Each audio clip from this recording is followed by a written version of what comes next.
नोएडा में अचानक हजारों वर्कर सड़कों पर क्यों आ गए? क्यों एक पीसफुल प्रोटेस्ट देखते ही देखते वायलेंट हो गया? और क्या सच में सिर्फ सैलरी इशू है या कुछ और भी चल रहा है? आज हम इस पूरे इशू को सिंपल लैंग्वेज में समझाएंगे बिना किसी बायस नेचर के।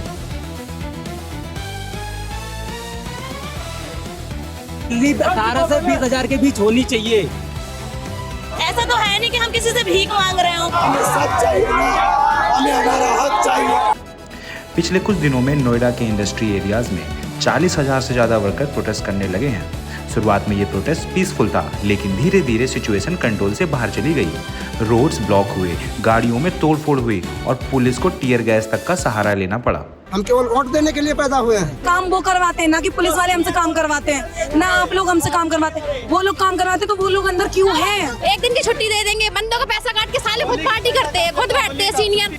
सबसे बड़ा मुद्दा है सैलरी। वर्कर्स का कहना है कि उनकी सैलरी काफ़ी कम है, ओवर टाइम का प्रॉपर पेमेंट नहीं मिलता, वर्किंग कंडीशन भी ठीक नहीं है।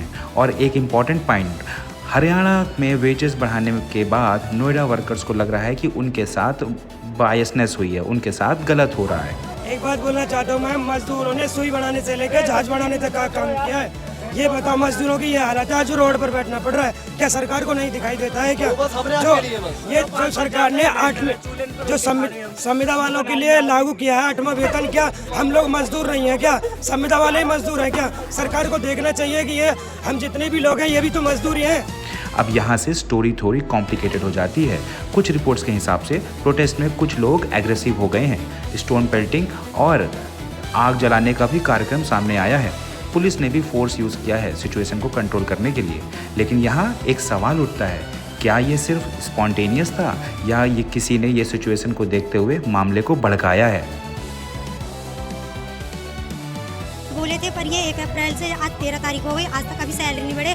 और अपनी तरफ से इन्वेंट्री की छुट्टी देते हैं, वो छुट्टियां भी काट लेते हैं। होली की छुट्टी थी, उनने वो भी काट ली।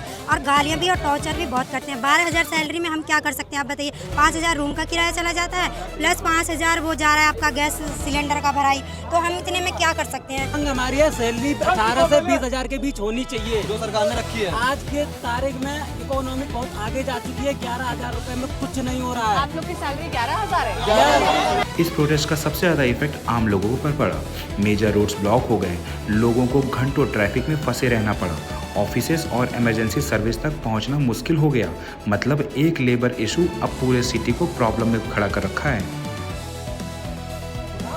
एक बात बोलना चाहता हूँ मैं, मजदूरों ने सुई बनाने से लेकर जहाज बनाने तक का काम किया है। ये बताओ मजदूरों की ये हालत है, जो रोड पर बैठना पड़ रहा है, क्या सरकार को नहीं दिखाई देता है क्या? जो सरकार ने जो संविदा वालों के लिए लागू किया है 8वां वेतन, क्या हम लोग मजदूर नहीं है क्या? संविदा वाले ही मजदूर है क्या? सरकार को देखना चाहिए कि ये हम जितने भी लोग हैं ये भी तो मजदूर ही हैं। पुलिस ने 300 से ज़्यादा लोगों को हिरासत में लिया है।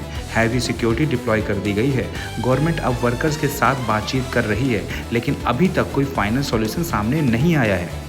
ये प्रोटेस्ट सिर्फ नोएडा तक लिमिटेड नहीं है। इंडिया में काफ़ी जगह वर्कर्स सिमिलर इश्यूज फेस कर रहे हैं, low wages, long hours and job insecurities. तो ये एक वार्निंग साइन भी हो सकता है कि लेबर सिस्टम में अब कुछ चेंजेस की ज़रूरत है।